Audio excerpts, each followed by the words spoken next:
Hello, it's K564 here, and today I want to talk to you about the present Easter eggs and the future Easter egg for Black Ops 2. And I'll also be talking about Black Ops 1's Easter egg as well. But what I want to get to is what they're going to do differently about the Easter eggs. Because I want the Easter eggs to be, I want them to be unique, because in Shangri-La and Moon, you had the permanent perks, all 8 perks permanently, and that was actually pretty interesting, considering you had all of you can only have 4 perks with the random perk bottles, only if you gave up a max ammo in Shangri-La in order to get it. And not really much people actually waste their own max ammo in order to get it, which is why I highly recommend you just do the Easter eggs and then you get all your perks permanently. Same goes for a Moon. It's really difficult to get the random perk bottle, because I haven't even got that myself yet, and it's been out for what, a year, 2 years now, I can't remember. But yeah, I think it's 2 years now, or roughly. But the point is, it hasn't been. It's not easy to get. Or you can only get, or you could get it through the QEDs. I mean, but that's still difficult because it's random, hugely random.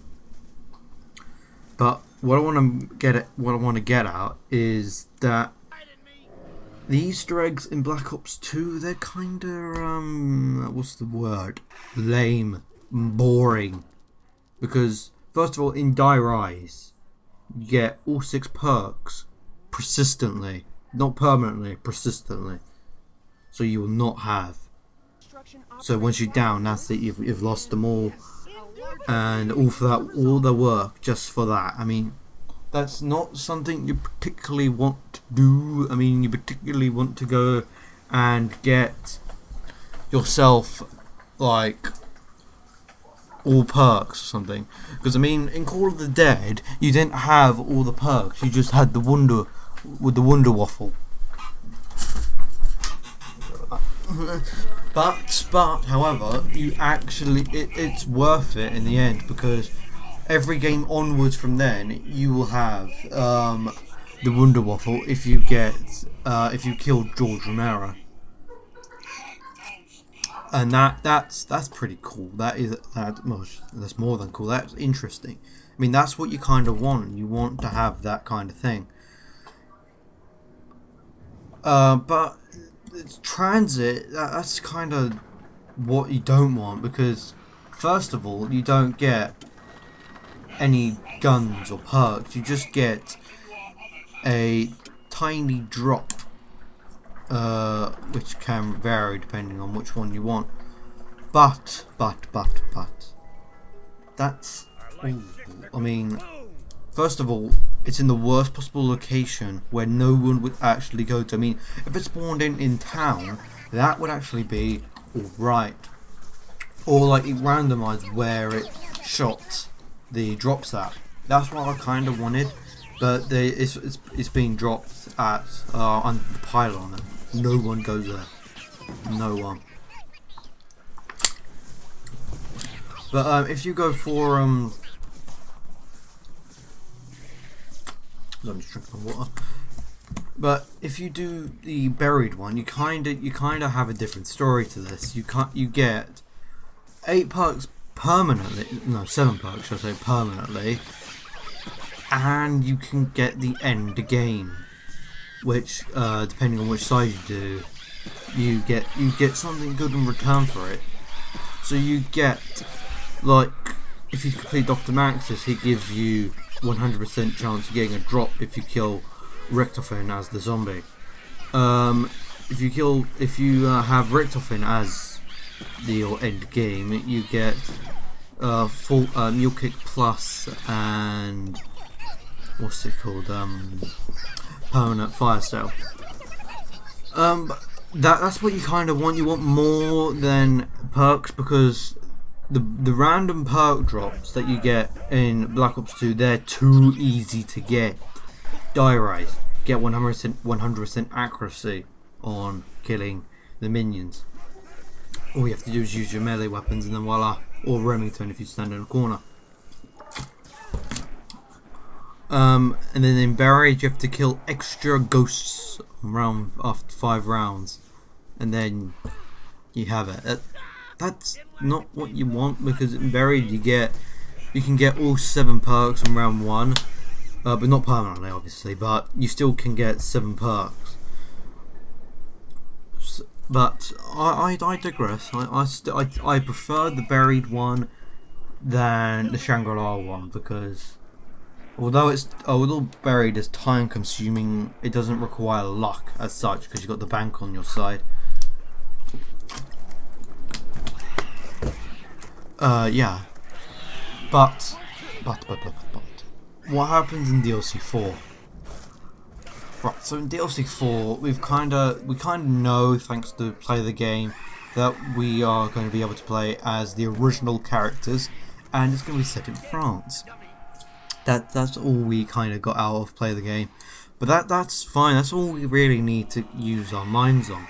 What could happen now? Because if you play Richtofen's Endgame, you have Samuel having Richtofen inside his own body, and that's gonna kind of twist the story a little bit. And if you have Dr. Maxis, you got Max in control of the zombies. I mean, 2 really twisting things that are happening.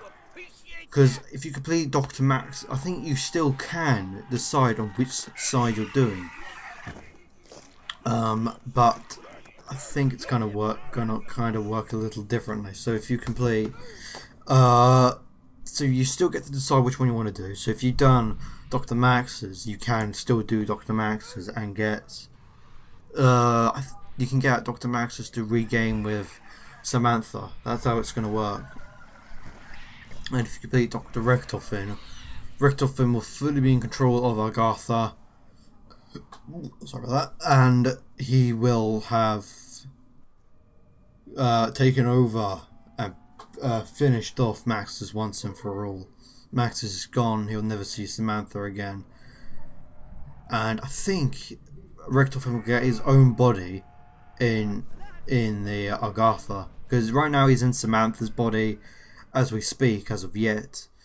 So it's gonna kind of twist the line a little bit for him to have his own body back, and then Samantha being as a playable character. Because if we're gonna have play as the original characters, all the players we have is Dempsey, Takio, and Nikolai. I mean, that's and Samantha. So Samantha's gonna still have to take part in the storyline a little bit for herself, which I'm actually really excited for DLC 4. Because what extra we're gonna get, considering this is the zombie DLC, so we're gonna have zombies as the final DLC. Just no multiplayer. Multiplayer sucks. Just plain zombies. And I think the cutscenes. I think they're gonna add cutscenes into DLC 4, depending on which side you've done or done no side. So if you completed Dr. Richtofen, Richtofen will speak to the group, because he can now speak to everyone considering he's in Samuel's body, and he'll basically explain what more plans he wants to do and how you can survive the zombie apocalypse, something across the lines of that, or how to mend the rift. He wants you to mend the rift, because we haven't mended it as such, because the rift is still broken if you play Buried, that is. But if you complete Dr. Maxis will try and do everything he can to get back with Samantha. So Samantha's going to take a big part in looking after what's it called? Trying to get to Dr. Maxis. Wait a minute, I did a brainwave. If you have completed Dr. Richtofen, you will get Richtofen speaking to the original group. So he'll speak to not the original, he'll speak to the Green Run group, the Survivor group. And if you complete Dr. Maxis, you will be playing as the original group, Dempsey, Takio, Nikolai, Samantha, all those people. So that way Samantha will try her dearest to get back with Max's. That's how I think it's going to work across the lines of that. If you have completed no Easter eggs whatsoever and you don't like playing the Easter eggs, you'll have Richtofen in control, but not in Samuel's body, which means the group, the Green Run group, survivors, will talk to themselves. But I think that's all I have time for today, and I'll see you guys as soon as possible. Bye.